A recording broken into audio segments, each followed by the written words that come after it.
Fala aí, galera. Fala aí, Kevin. E aí, Michael.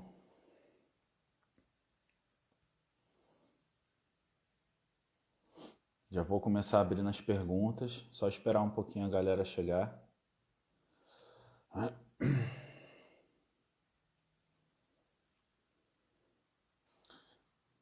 Deixa eu me hidratar aqui porque tá difícil. Fala aí, Luiz Felipe, Kevin.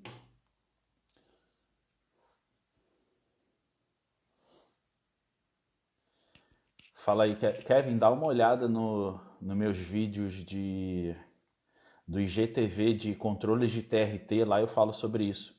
Ginecomastia é bem fácil de tratar, mano. Não precisa se preocupar muito, não. Então, gente, eu já vou começar, eu não vou esperar encher porque hoje é domingo, né? Eu não sei como é que tá a galera.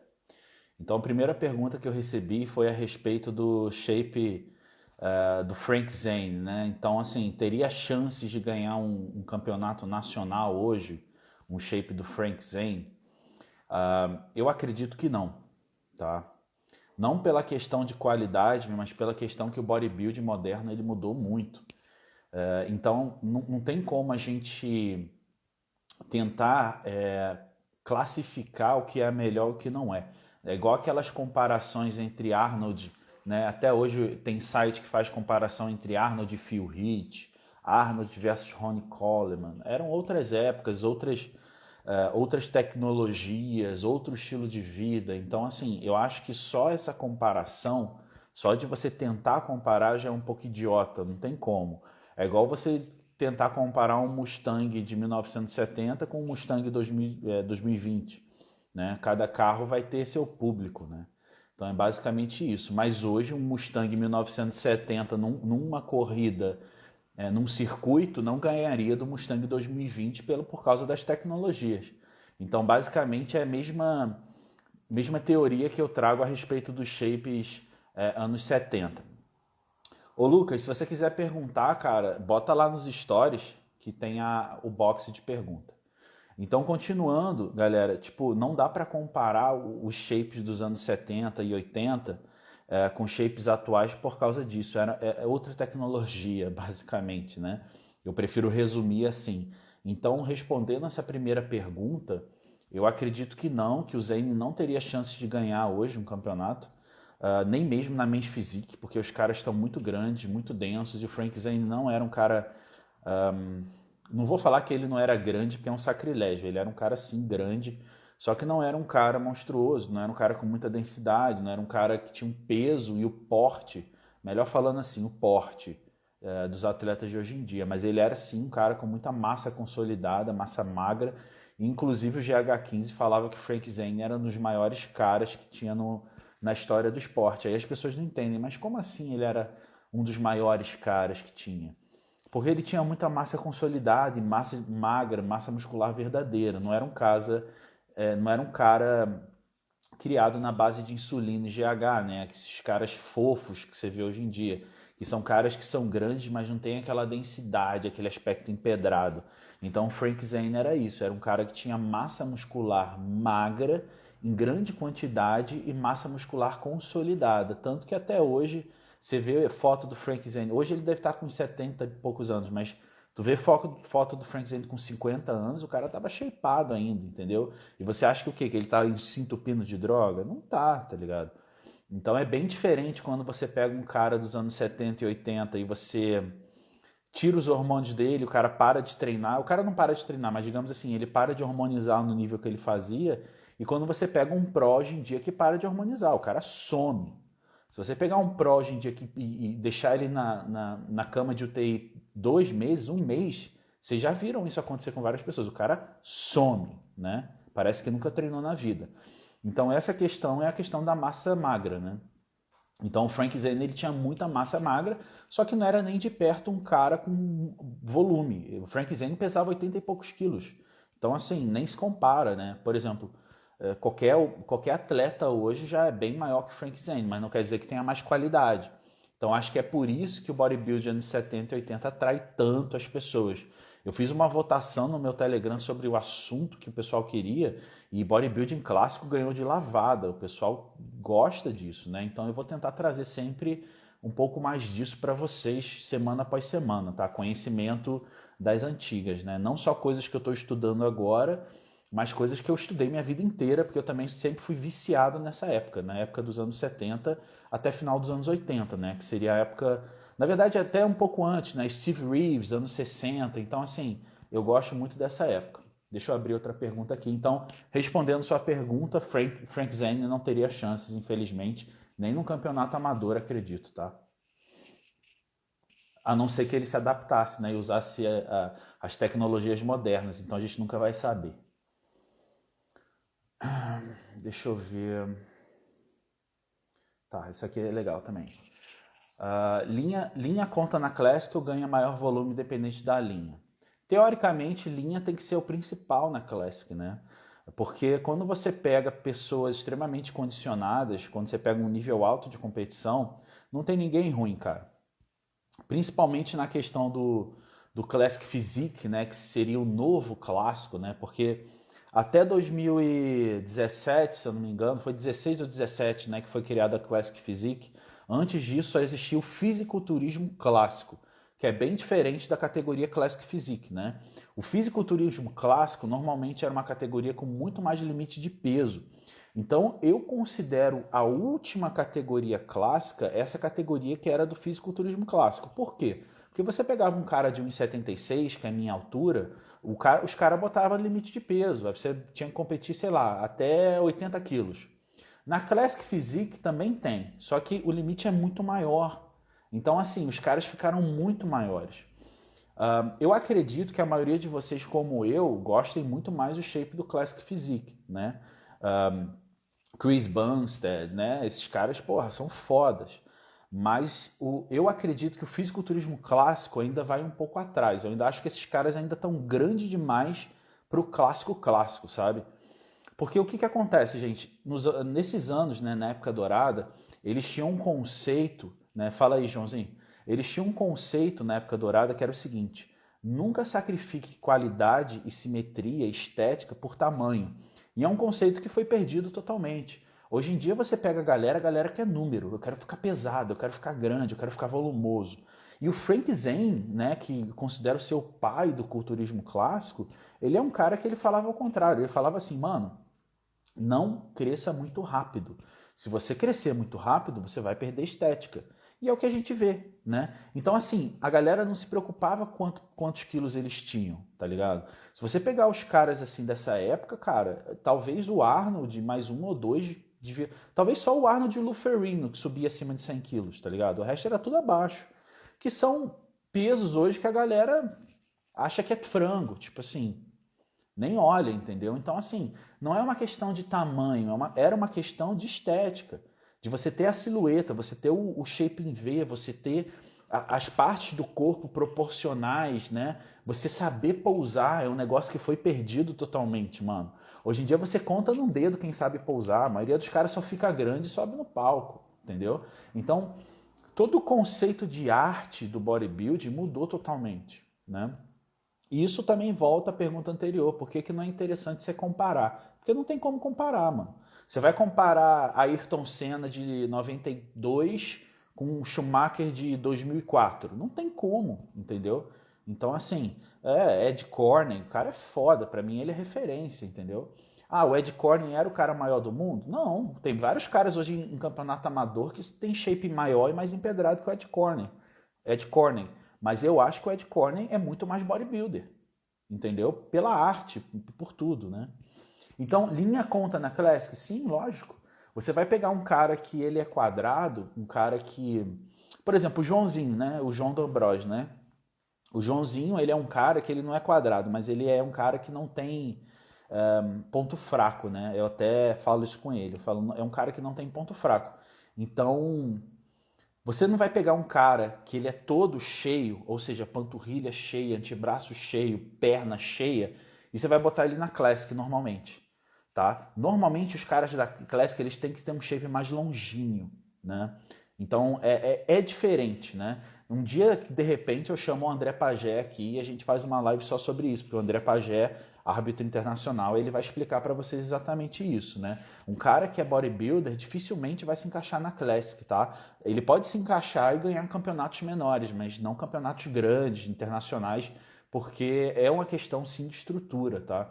Eu mesmo sou um cara que eu já não me encaixaria nunca na Bodybuilding Open, tá? Porque eu tenho uma perna mais longínea, eu tenho um shape que eu me encaixaria mais na Classic. Então, assim, não que você não possa migrar, mas o ideal, né? Você olha para a pessoa, você já vê o ideal. Normalmente quem vai para a Classic são pessoas que eram Men's Physique. Por quê? Porque o Men's Physique já tem o V-Tape, né? Então, é mais fácil você ver um Men's Physique migrar para Classic do que um Open para Classic.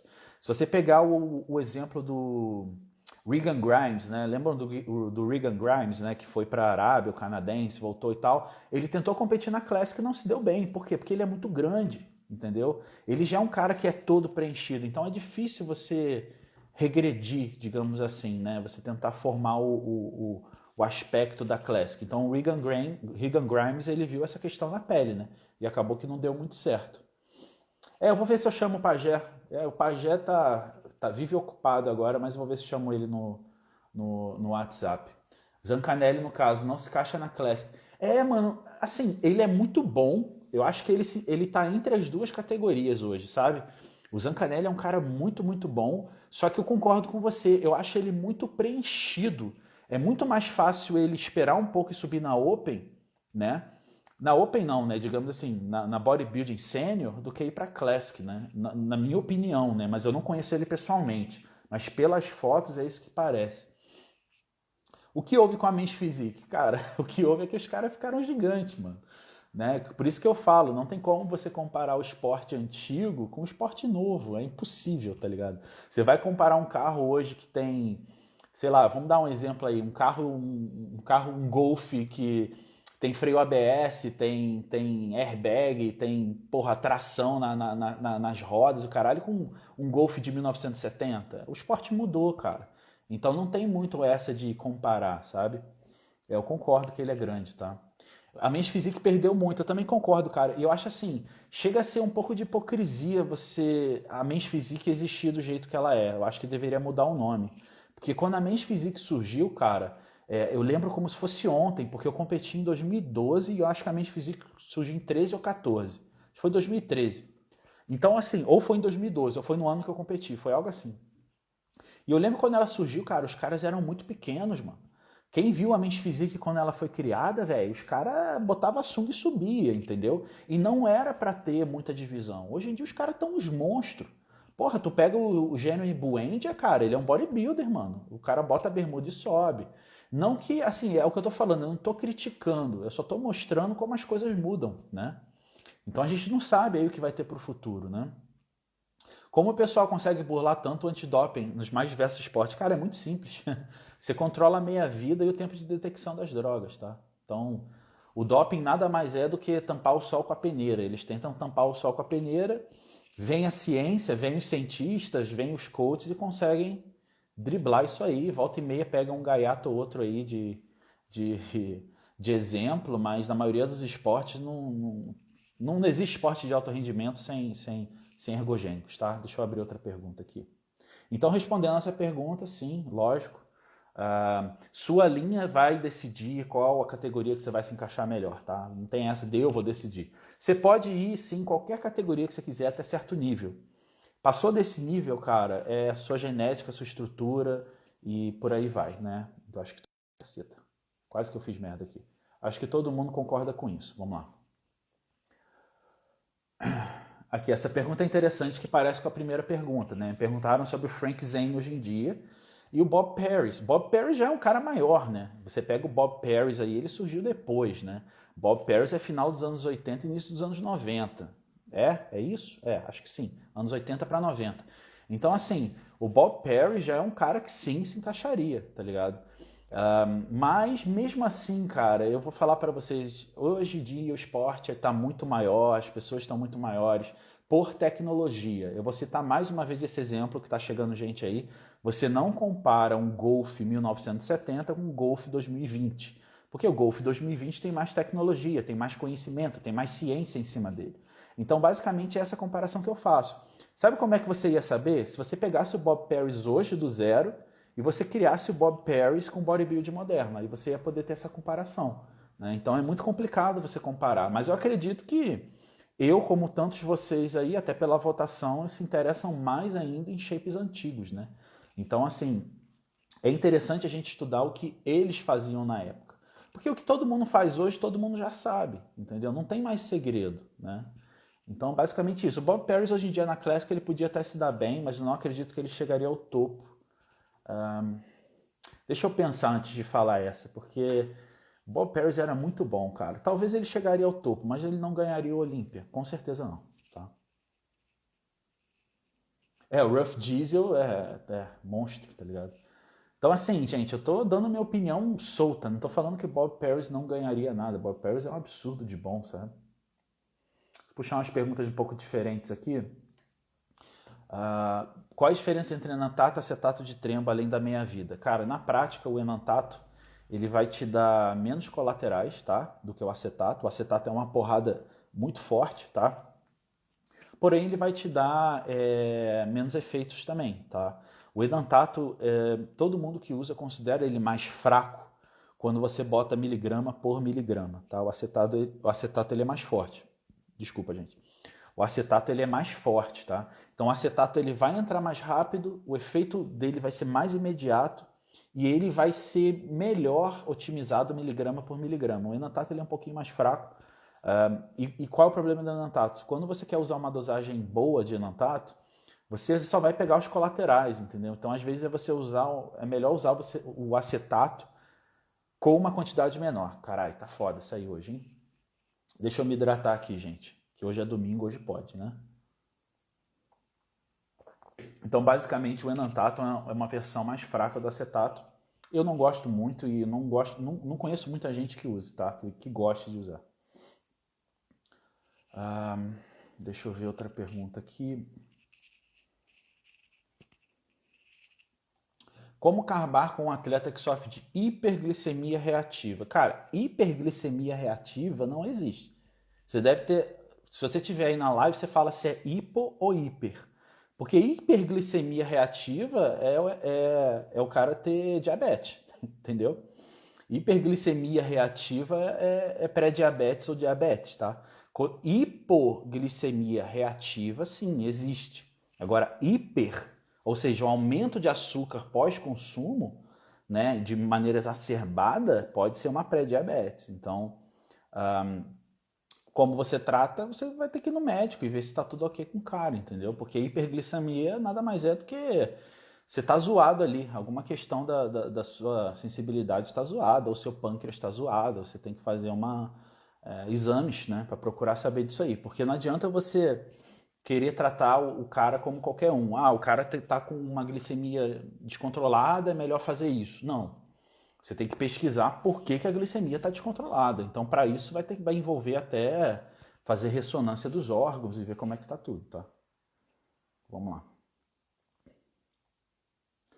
Controle de hematócrito, quando se preocupar? Bom, o famoso engrossamento do sangue, né? Quando o cara tá com hematócrito alto, tá? Na minha opinião, cara, passou de 52, na verdade o limite é 50, 51, tá? Para hormonizados, passou de 52, eu já acho que o cara tem que fazer uma sangria e ou doar sangue, tá?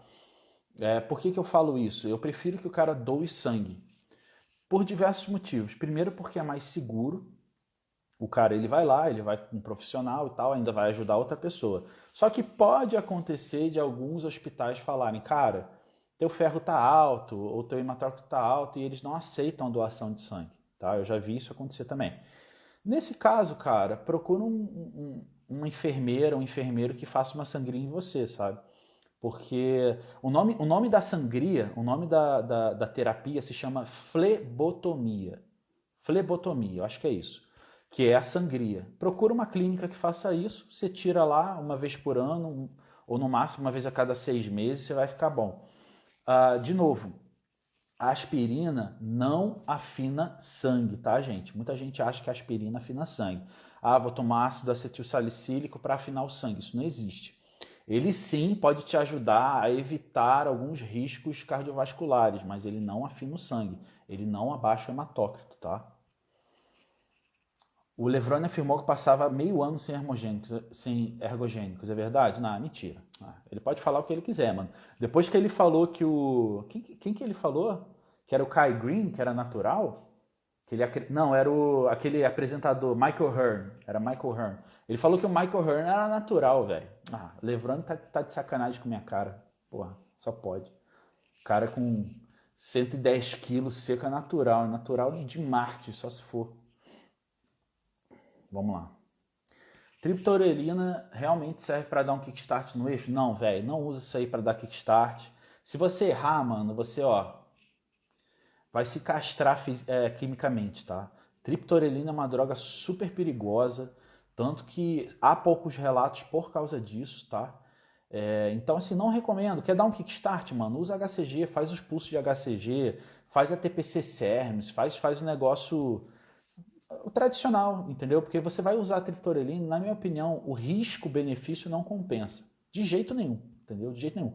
Eu usei porque eu era louco. Eu tava numa época que eu tava testando de tudo e, cara, graças a Deus eu não fiz besteira, tá? Eu fiz um exame de fertilidade ano passado, tudo sussa, porque... Nossa, mano.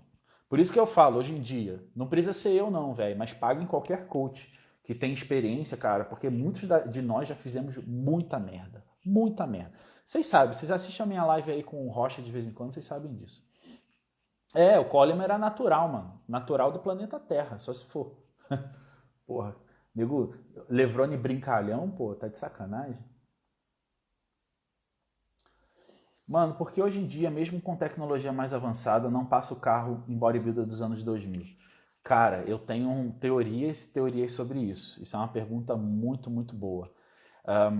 Cara, diversos fatores. Primeiro, se você pegar o campeonato, acho que o melhor campeonato que eu já assisti na vida, procura assim, quando vocês terminarem a live, vão lá no YouTube e bota assim, British Grand Prix, Grand Prix, né, de 1999. Cara, esse campeonato é um campeonato que tinha Flex Wheeler na sua melhor fase, Ronnie Coleman na sua melhor fase, Kevin Levrone na sua melhor fase, Marcus Hull na sua melhor fase e vários outros fodas lá, tá? Você pega o top 10 dos melhores bodybuilders do mundo em 1999, cara, os caras eles passariam um carro em qualquer um no Mr. Olympia hoje, né? Isso é fato, né?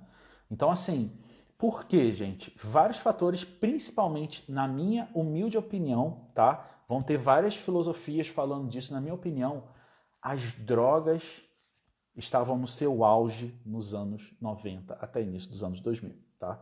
Até 2006, 2008, 2010, né? Vocês lembram do Phil Heath no primeiro ano do Olímpia dele, no segundo? O GH15 falava muito dessa época, por quê? Era o famoso GH lotado de GF1, era o famoso Increlex, né? Increlex puro. Então, assim, eu acredito que os anos 90 foi sim porque os caras treinavam super pesado. Você pega uma média de carga, né, que os prós pegavam nos anos 90. Vamos falar assim, de 1995, né, que foi o reinado Dorian, mais ou menos, até 2005, mais ou menos. Vamos falar assim, 95 a 2005. Você pega a média de carga que eles puxavam, mano, que chegava quase a dobrar os caras de hoje. Começa por aí. O estilo de vida dos caras ainda era regrado. Então, assim, você vê o Levrone falando sobre dieta cetogênica, velho. O cara daquele tamanho, ele zerava carbo, entendeu? Então, assim, você pega tudo junto, juntando com a questão das drogas, porque o que acontece? No final, é igual falaram aí, era tudo original. Você pega de 95, anos 90, 95 até 2005, você ainda achava Primobolan da Schering, você ainda achava os melhores GHs, eles estavam começando a ser produzidos em massa, farmacêuticos, Jumatrop, né? Se eu não me engano, o Serostin também surgiu nessa época. Então, assim, tudo que era de bom juntou naquela época. Ou seja, as melhores drogas, a melhor filosofia de bodybuilding, técnicas modernas, suplementos mais avançados, técnicas de descanso e principalmente carga. Então você junta isso tudo, fudeu, mano. Você teve a melhor geração de bodybuilding de todos os tempos, entre 95 e 2005, mais ou menos, né? Então, basicamente, foi uma junção disso tudo. Aí nego vai falar, só pela carga, só pela genética dos caras. Não é, mano, é tudo junto. Nego vai achar o quê? Pô, mesma coisa, se hoje você for procurar um GF1 de qualidade, mano, você tem duas opções. Ou você paga o Increlex, que custa 10, não é 10 mil dólares não, é uns 5 mil dólares o frasco. Você vai gastar 5 mil dólares num frasco de GF1 farmacêutico, ou então você não acha. Você vai na China, você vai bater de porta em porta, você não vai achar. Nos anos 90, não. Então vocês têm que lembrar que de 95 a 2005 também foi o grande boom da indústria chinesa. Então você estava vendo tudo de bom saindo de lá, as drogas estavam no início, não tinha tanta falsificação, Primobolan da Schering, coisa da Bayer. Então assim, você pegou o auge de tudo ao mesmo tempo. Aí os caras saíram freak, mano. Tem umas histórias bizarras que eu não sei se eu acredito hoje em dia com a experiência que eu tenho. Mas eu já li histórias bizarras sobre coisa de 40, 50 UI de GH.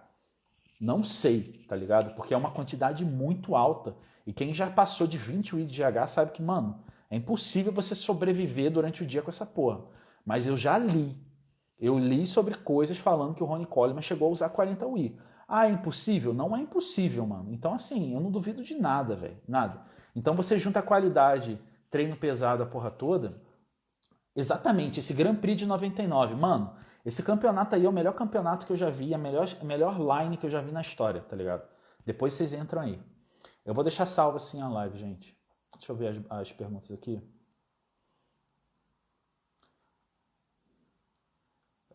Deixa eu abrir uma pergunta aqui, gente. Só tô vendo quais são as melhores.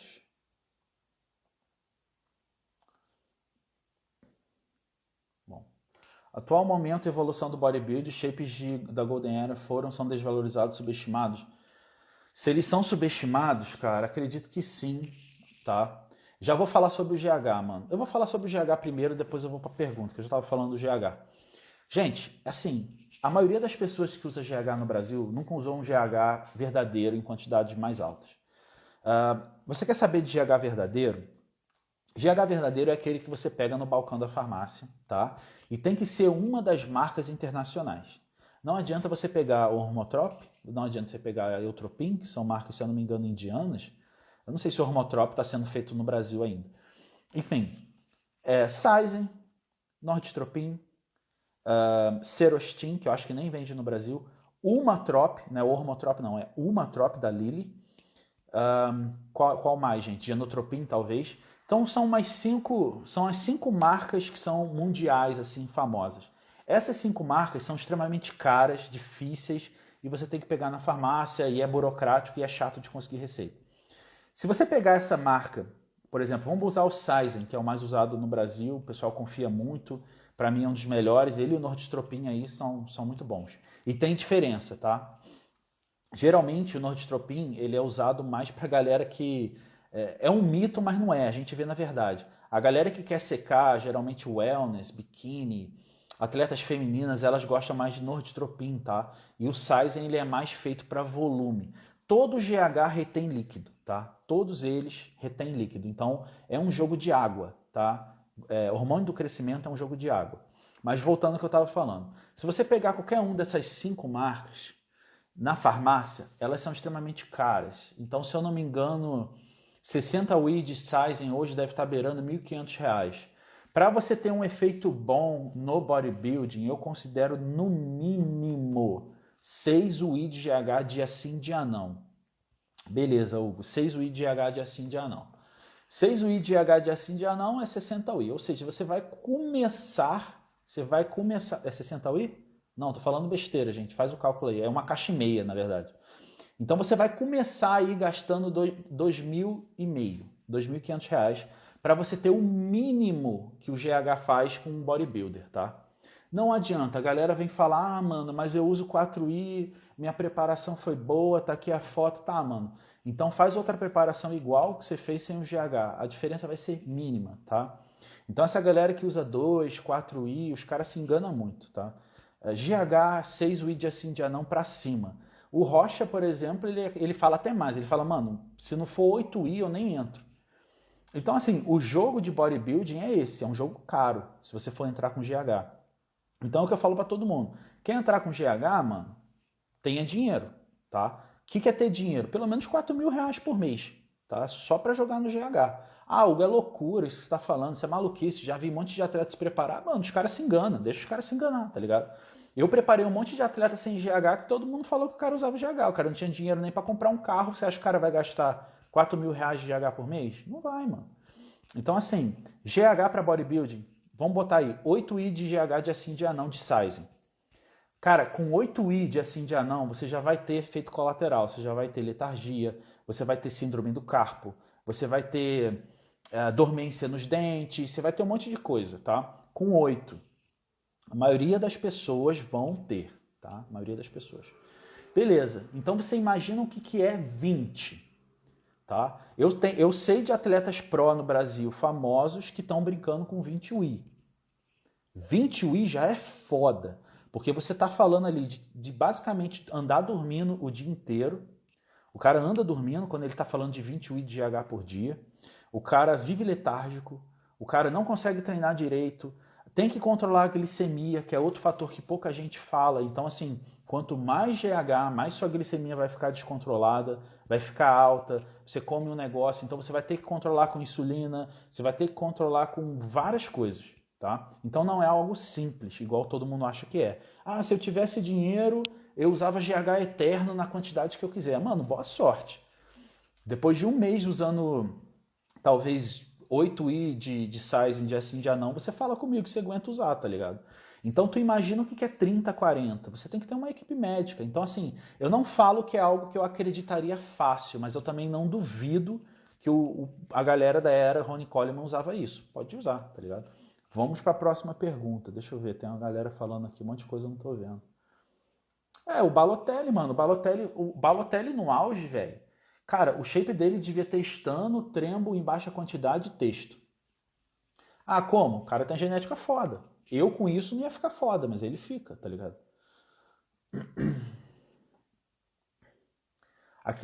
Em Portugal, o Sidney fica 200 euros por semana para tomar mediana.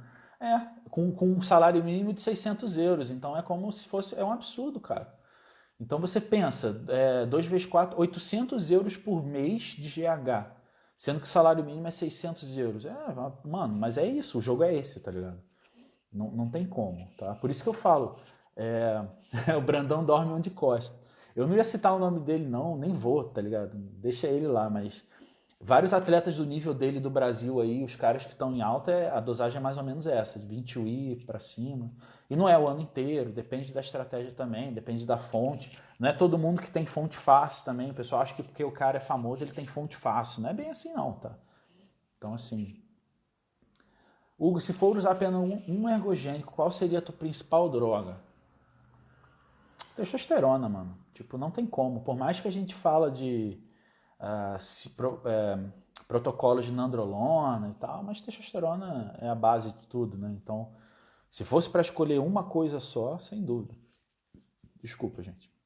Aí vamos para as perguntas ali, galera. Se vocês quiserem fazer pergunta, vai lá na caixa, digita, fica mais organizado. Atual momento tal, por que os shapes são desvalorizados, os shapes são subestimados, os shapes antigos? Cara, eu não sei, porque o problema é que as pessoas hoje eles têm uma visão diferente de bodybuilding. O pessoal vê um russo, lembram do russo que saiu essas semanas, aquele russo lá de 22 anos? O pessoal olha o russo e fala assim, caralho, o cara é muito bom, o cara vai ganhar tudo, o cara vai ser Mr. Olímpio, o cara não ganha um campeonato. Porque o pessoal separa um bodybuilder bom de um bodybuilder grande. O pessoal vê um cara grande e denso e fala automaticamente que aquele cara é bom. Uma coisa é uma coisa, outra coisa é outra coisa. Ele pode ser grande, pode ser assustador, pode ser um shape foda e tal. Mas quando a gente fala de competição, cara, é estética, é simetria, é performance no palco, é se o cara tem tudo no lugar, né? Então é aquilo que eu falo. Eu vou ver se eu consigo trazer o Pierrinho pra gente fazer uma live, mas é basicamente isso. Não adianta ser grande, velho. Grande, se fosse grande, o Marcos Ru E o Big Ramy estava ganhando o Mr. Olympia desde os anos 90, né? Marcos Ruhl tinha ganhado todos, aí depois veio o Big Ramy e ganhava todos. Não é, né? Então a gente sabe que tem outros fatores. Então eu acho que o pessoal, eles confundem muito essa questão. Todo ano aparece um russo mutante. Todo ano tem um russo mutante. Tinha aquele tal de Alexei naquela época lá, o cara sumiu, ninguém nunca mais ouviu falar sobre. Então, assim, vocês têm que parar de ficar impressionados com qualquer cara grande e falar, porra, aquele cara é muito bom. Não, não é. O cara é grande. Ser bom envolve ganhar campeonatos. Ganhar campeonatos envolve ter tudo no lugar, ter estrutura, né? Ter harmonia, saber pousar, várias coisas. Então, assim, um bodybuilder bom e um bodybuilder grande são coisas diferentes. Eu acredito que os shapes da época dourada eram shapes bons. Os caras não eram grandes. Se você pegar um Tom Platz hoje e botar uma camisa XL nele, você pegar o Tom Platz de 1990, né, quando ele estava meio que no auge, talvez 87, 86, e você botar uma camisa XL nele, de repente você vai falar, o cara não é tão bom quanto o Marcelo Rossi. Você vai falar, pô, o Marcelo Rossi é maior que ele. Mas será que o Marcelo Rossi é melhor do que ele? E eu estou citando o Rossi só por citar, tá, gente? Tem nada contra ele, não, ao contrário. Então, assim, se você comparar os caras, mano, os caras eram bons, eles não eram grandes. Hoje em dia o pessoal vê nego grande e acha que o cara é foda. Não, desculpa. PH dá uma surra no Zanganelli. Eu não sei, cara. PH é meu brother, então eu fico meio suspeito para falar. Em média, quanto de texto visando dosagem de TRT? Cara, tem informação disso a roda aí. Sei lá, de 100 a 200. Estando oral vale a pena? Não. Não vale a pena estando oral, cara. E a outra coisa é inflamatória mesmo e é assim que é. Hugo, como tu sabe a diferença de usar o GH? Velho, primeiro porque eu já usei várias vezes, né? Cara, olha só para citar as marcas de GH que eu já gastei meu dinheiro, já caí no conto do vigário.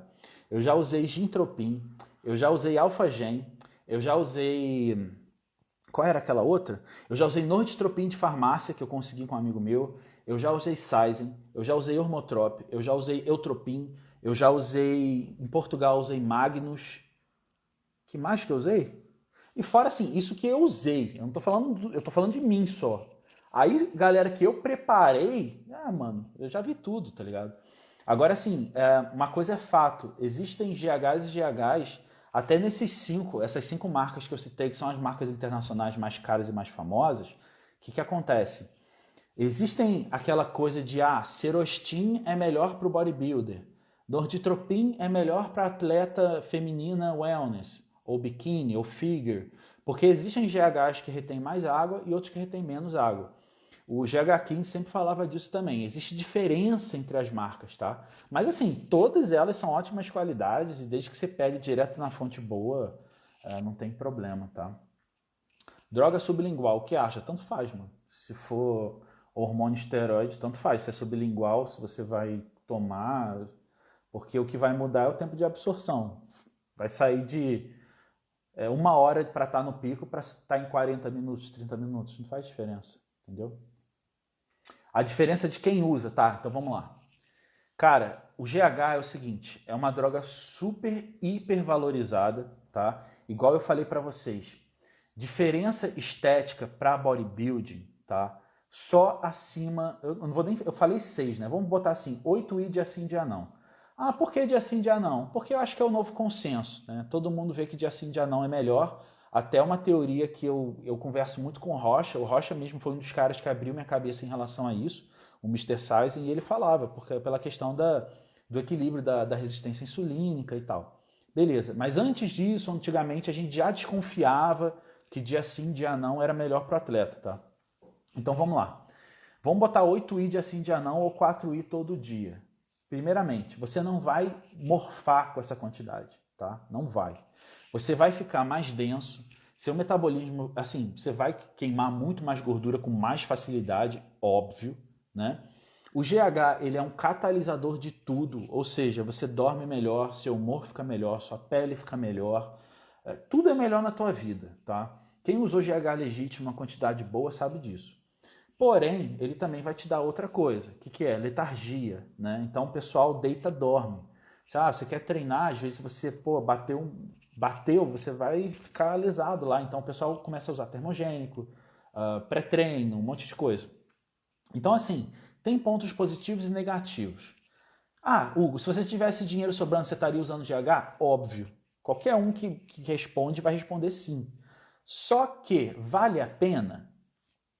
Para a maioria das pessoas, não, porque o GH é cereja do bolo. Se você pega um cara que é muito, muito bom, tá? Citaram um PH aí, que é meu brother, tá lá em Portugal. O PH já é um cara muito, muito bom. Com ou sem GH, o cara é bom. Se eu botar GH, ele vai ficar melhor ainda, mas ele vai melhorar a coisa de... É difícil botar número, mas vamos botar assim, 10, 15%, vai ser a cereja. Vai ser aquele aspecto diferenciado. Não vai ser o cara que vai morfar igual todo mundo fala. Mano, esquece. Se você não tiver já massa de bodybuilder, massa magra, se é um cara que já chame a atenção sem GH, não vai ser o GH que vai te fazer você mudar não, velho. Desculpa. Sinto lhe dizer, tá? E quem te falar o contrário tá mentindo ou tá te vendendo GH, entendeu? Então, inclusive na última live que eu fiz com o Rocha, a gente falou sobre isso. É super, hiper, mega inflada o GH, sabe? Agora sim, é lógico, quando você fala de alto nível, aí a gente está falando de outra coisa, não é mais um jogo de meros mortais. Para meros mortais, não vale a pena. Para pessoas de alto nível, Zancanelli, Felipe Franco, Rafael Brandão, Donaire, bababá, esses caras eles precisam, porque se eles ficarem sem esses 10, 15%, eles não ganham. Ou diferente, ou sei lá, pode custar uma posição, entendeu? É diferente, é outro jogo, é outro nível, né? Agora, pra gente, mano, esquece. Não vale a pena, né? Pra gente, ó, vou te falar pra vocês, pra falar que assim, algo falou que GH não serve pra porra nenhuma. Serve sim. Sabe o que ele serve? Ele é um termogênico caro, é isso que vai ser. Se você usar menos dessa quantidade que eu considero mínima, né, e vários outros coaches também consideram, você vai ter um termogênico caro, mano. Você vai gastar, sei lá, R$ 2.000 por mês num termogênico? R$ 1.500 por mês num termogênico? Depende do bolso de cada um, né? Na minha opinião, na minha humilde opinião, pela minha experiência, é isso, tá? Exatamente, nego bota GH no pedestal gigantesco, cara. Tem muito cara foda, mano, no bodybuilding brasileiro que nunca nem viu um frasco de GH, mano. Ou então quando um cara vê, tipo assim, uma vez a cada 2 anos, quando o patrocinador dele resolve bancar, entendeu? Tem muito cara empedrado, cara grande que tá competindo há anos no meio aí, que, cara, não usa GH porque não tem, ó, entendeu?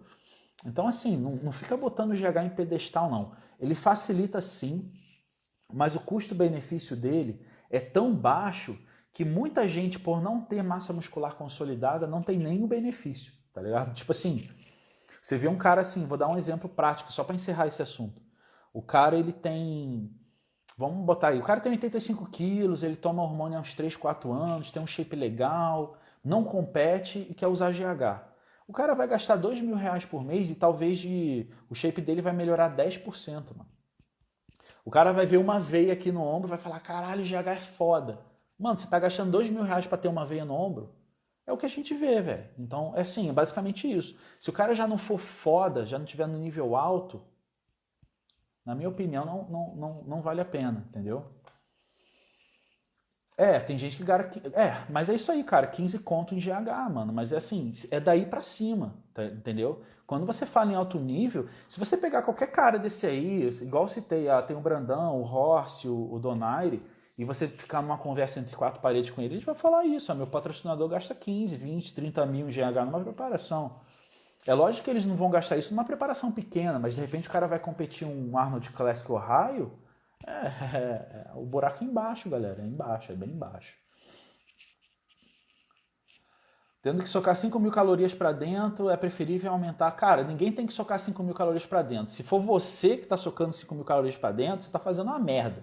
Porque se o Evan Centopani, com 118 quilos, come 4.700 calorias, um cara às vezes que nem parece que compete. Velho, desculpa, mas eu nem sei quem você é, mano, mas se você tá comendo 5.000 calorias, você tá errado, tá? Só te falo isso. Eu também, cara, eu acho que contar caloria ele só serve para início, né? Depois que você pega teu jeito, é experiência. Deixa eu abrir as perguntas aqui, gente, para não ficar muita pergunta aqui pendente. Tem umas boas aqui, ó. Vou chamar essa aqui, ó. Trem é o GH de pobre. Ô Lucas, só voltando, terminando aí, cara, 5.000 calorias, não importa. Só se você nadar 10 km por dia, tá? Mas na maioria dos casos, eu vou citar isso porque é um negócio que eu vivo repetindo, tá? Fala aí, Luiz. O problema das pessoas, quando elas começam a aumentar caloria em cima de caloria em cima de caloria, é porque começa a virar um buraco sem fundo e ela não percebe que aquelas calorias não estão sendo absorvidas legal. Por isso que ela está tendo que aumentar, tá? Por que eu falo isso? Porque o Fouad Abiad, eu botei um exemplo aí nos stories, né? Há umas semanas atrás, o Fouad Abiad, o Evan Santopani. Tem vários caras que são prós, são grandes, estão no alto bodybuilding e os caras não comem 5.000 calorias. Isso quer dizer o quê?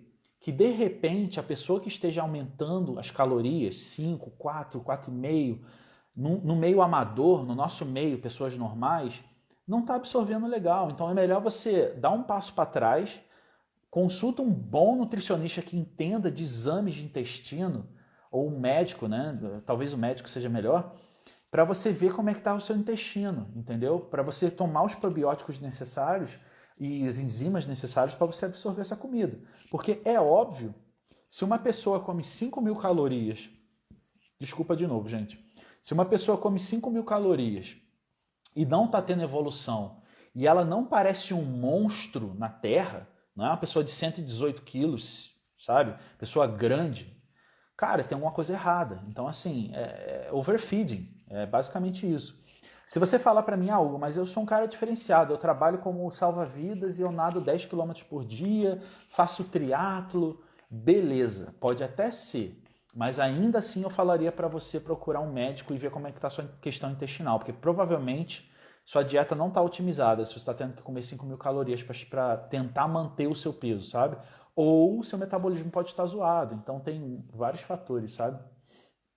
Eu tomo enzima digestiva e probiótico, tá, cara? E eu passo assim para todos os meus alunos. Fala aí, Magde. Salve, irmão. O Brasil está evoluindo no bodybuilding igual parece que está? Está, mas não é por causa dos atletas, não, por causa da mídia. Deixa eu falar um pouco sobre isso. Evolução de bodybuilding no Brasil.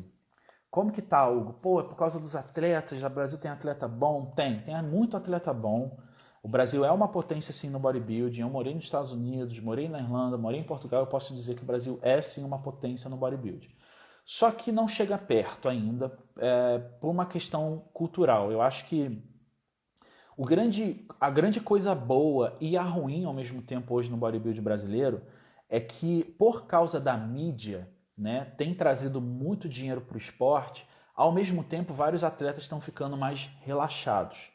Então você vê muito atleta parando a carreira para ganhar dinheiro. Isso é ruim? Não, eu acho que o cara tá certo, entendeu? Cada um sabe de si. Mas o que está acontecendo é isso. Então você vê atletas que eram para ser promessas muito grandes no esporte, param de competir em nível alto porque começam a ganhar muito bem. E assim, é complicado falar que isso é certo ou errado, porque se eu tivesse no lugar dele, eu faria a mesma coisa. E muitas das pessoas aí que falam que não, fariam a mesma coisa também. Então eu acho assim, o esporte no Brasil está crescendo, mas a indústria do esporte ela está crescendo mais do que a qualidade dos atletas em si, na minha opinião. Quando o pessoal fala, mas hoje a gente tem o Brandão, tem o... Sabe, mas sempre teve o Eduardo Correia, tinha o Edson Serafim, sempre teve caras grandes no bodybuilding, tá? Isso não é novidade. A questão é que a indústria hoje está enorme, megalomaníaca, gigantesca. Então você vê caras que antes não tinham nada ou tinham pouco dinheiro, os caras estão andando de Land Rover, de Jaguar, e eu acho que eles estão certos, tá? Só para deixar isso claro, não estou falando que isso está errado.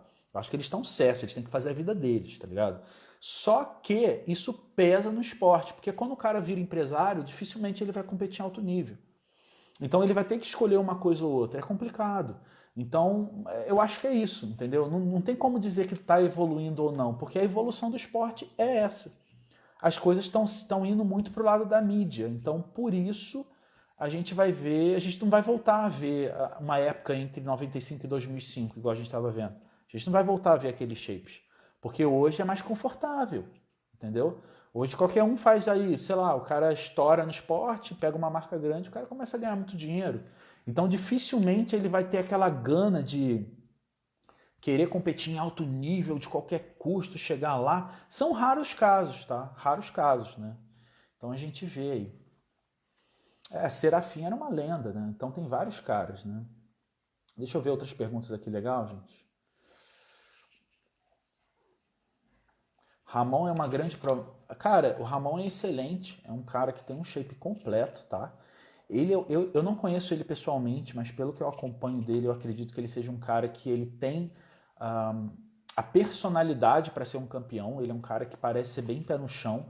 Se ele não se perder nesse meio de mídia, ele vai chegar longe. Foi o que eu acabei de falar, tá? Então, assim, se ele assistir esse vídeo aí, Ramon, é o seguinte, só não se perde, velho. Não se ilumina muito com holofote, com videozinho, vlog, putaria, porque, velho, é muito fácil você se perder nesse meio.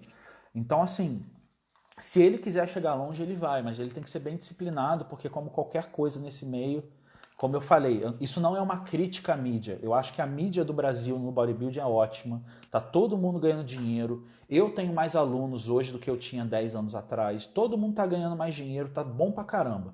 Só que isso está refletindo sim na qualidade do trabalho dos atletas. Ponto, tá? É isso que eu quero dizer, tá? Vamos lá. Hugo, tu acha que o Brandão tá onde tá por causa do apoio que teve? Ou ele... Tu não falava que ele era um atleta excepcional. Cara, tem que tomar cuidado com as palavras, porque eu gosto muito do Brandão, não só como atleta, mas como pessoa. Eu não conheço ele pessoalmente, mas eu conheço pessoas próximas a mim que conhecem ele pessoalmente. Ele sempre me pareceu ser um cara sensato, um cara gente boa, humilde, e assim, ele tem todas as qualidades para estourar. E hoje ele está no topo. No Brasil ele está no topo, né? Tirando algumas categorias abaixo, né? Algumas atletas femininas, é o Brandão que está liderando aí. Então, assim, o que eu acho do Brandão, isso vai ser meio polêmico, vai ter gente que vai ficar puta comigo, tá? Que não tem nada a ver com a pessoa dele, mas eu acho que ele tem que se provar muito ainda, tá? Então, assim, como qualquer atleta, ele começa a se tornar uma lenda no esporte quando ele começa a ganhar campeonato. E eu acho que o Brandão tem tudo para evoluir, só que ele ainda sabe que ele tem que evoluir, tanto que ele foi treinar com flex lá em Boca Raton, se eu não me engano, né? Eu até morava ali perto. Então ele foi treinar com flex porque ele sabe que ele tem muito para evoluir. Ele ainda é um bebê no esporte, em alguns termos, né? Então, assim, eu acho que o Brandão tem sim tudo para estourar e ser um dos melhores do Brasil, da história do Brasil, só que ele sabe que ele tem tempo. Ele não vai ser do dia para noite. Então, assim, ele tem que se provar ainda, sabe? Minha opinião sobre o Brandão é essa. Sobre pessoa, sensacional, gente boa, humilde, responde todo mundo, então é isso. Tem que ser assessorado. Ramon, shape absurdo, muita felicidade para. Cara, exatamente. Eu acho que esses caras eles têm que ter mais assessoria de atleta, sabe? Não só assessoria de mídia. Porque hoje em dia todo mundo quer mídia, quer dinheiro, quer vlog, quer canal do YouTube, quer carrão, conversível, não sei o que lá. E de novo, tá certo, mano. Eu quero que mais vocês ganhem dinheiro, todo mundo exploda, fique rico. É o desejo de coração que todo mundo fique rico, tá ligado? Só que se o cara não tomar cuidado, ele desanda muito, muito, muito rápido, tá ligado? E eu vi isso várias vezes. Hugo, por que a mudança pro Brasil? Cara, eu teria que fazer uma live só disso, tá ligado? Cara, a live começou já tem um tempinho, eu vou abrir mais perguntas aqui, mas depois ela vai ficar salva, então fiquem tranquilos. Bom, trembolona é o GH de pobre, é mais ou menos isso, tá ligado? Se fosse para comparar uma droga anabólica com GH, talvez eu compararia a Primobolan. Primobolan é uma droga que é um esteroide anabólico que é caro, é difícil de achar também verdadeiro, e eu compararia com GH, sabe? Deixa eu abrir outra pergunta aqui, galera.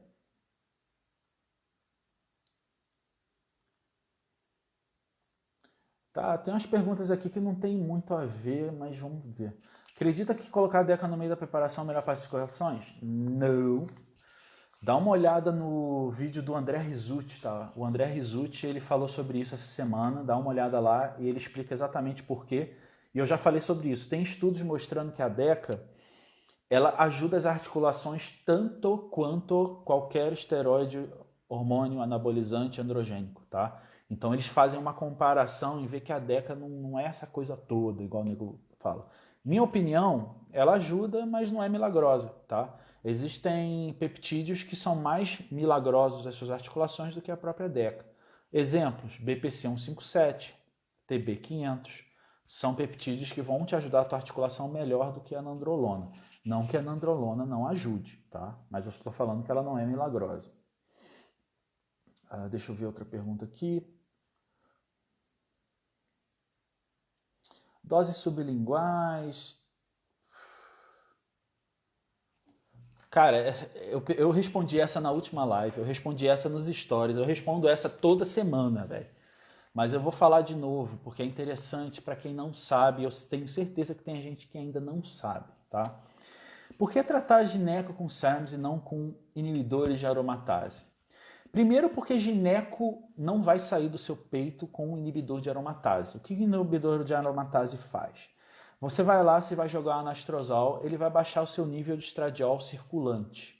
Isso não quer dizer que aquela gineco já aromatizada e formada no seu peito vai sair dali, tá? Então é basicamente isso. Se a gineco vai ou não vai sair dali, quem faz esse trabalho é o fármaco chamado citrato de tamoxifeno. Ele que age diretamente no seu peito, tá? Na glândula mamária. Se você tomar um anastrozol, você vai baixar seu estradiol circulante, mas sua gineco vai continuar ali, você vai ficar com o estradiol baixo. Isso não quer dizer também que você também não está aromatizando. E você está trazendo mais problema do que solução. Você está baixando seu estradiol, de vez de você tentar descobrir por que sua gineco foi formada. Meu estradiol está alto. Pô, baixa texto, porque se você tomar inibidor de aromatase, vai causar N problemas de articulação, perfil lipídico, tudo aquilo que a gente já sabe. Então, assim, não se usa diretamente inibidor de aromatase para tirar a ginecomastia, tá? Você está tentando tirar ela por um meio indireto, tá? Então é isso que ela faz. Inibidor de aromatase diminui nível de estradiol circulante no sangue. Ponto. Isso quer dizer que vai tirar sua gineco? Não, tá? Então é basicamente isso. Gente, eu vou encerrar daqui a pouco, 5 minutinhos. Quem tiver pergunta pode mandar aí. Sobre o Brandão, é como eu estava falando, cara. Eu acho que ele é foda, ele tem que continuar o trabalho dele. Ele é um cara que é determinado, diferente de vários outros aí que começaram a ficar no holofote e saíram. Eu tenho certeza, eu não conheço ele pessoalmente, mas eu tenho certeza que ele sabe o que ele quer, tá ligado? Então, se ele foi para lá, ficou com o Flex lá na Dragon's Den lá um tempo, eu tenho certeza que ele sabe que quer chegar lá. E é isso, cara. Infelizmente o Brasil, ele tá assim, infelizmente e felizmente, né? A mídia tomou um papel muito grande. Então, porque ela tomou um papel muito grande, as pessoas elas têm mais de um caminho, tá ligado? E o caminho hoje é ganhar dinheiro, né? Eu acho que qualquer um aqui que tem família, tem que pagar conta, sabe? Se o cara vier e falar assim, mano, te dou 200 mil para fechar um contrato comigo e gravar um vídeo por semana, o pessoal vai fechar um contrato e vai gravar um vídeo por semana. O cara não vai querer mais subir no palco, entendeu? Então, basicamente isso. Hugo, como tá indo o treinamento pós-lesão? Cara, eu consegui treinar a perna pela primeira vez, um treino completo, desde que eu cheguei aqui em Chapecó. Então, foi quase um ano depois da minha lesão que eu consegui treinar. Inclusive, minha lesão vai fazer aniversário essa semana, tá? Foi em agosto do ano passado. Salve, irmão. Salve, Doug. Problemas com neuro, com treino a longo prazo. O que seria a longo prazo? Existe esse número. Cara, a trembolona, ela fode teu neuro até a curto prazo, tá? Parem com essa ilusão de que hormônios anabólicos não mexem com você se você só botar o dedinho do pé ali na água. Não. Tipo, qualquer dose de qualquer hormônio anabólico é neurotóxico. A gente tá saindo até estudos sobre a nandrolona, testosterona, né? Todas elas mexem com seus neurotransmissores. Então, assim, não tem almoço grátis, tá, gente? Então, principalmente a trembolona. Trembolona, primeira dose ali, só a dopamina já sobe. Então, qual é o problema da dopamina e a trembolona? Né? Um negócio que eu sempre falo. O problema é que a trembolona, ela age nessa questão dopaminérgica. E quando a questão dopaminérgica vai subindo, você se sente super bem. O problema é que depois de algumas semanas ela sobe tanto que você começa a ficar um pouco esquizofrênico. Eu usei essa palavra e o nego falou, caralho, esquizofrênico. Dê uma pesquisada aí o que o excesso de dopamina causa. Galera, a live vai encerrar em 10 segundos. Obrigado a todos que estavam presentes aí, tá cada vez melhor e eu vou fazer mais, tá, gente? Então,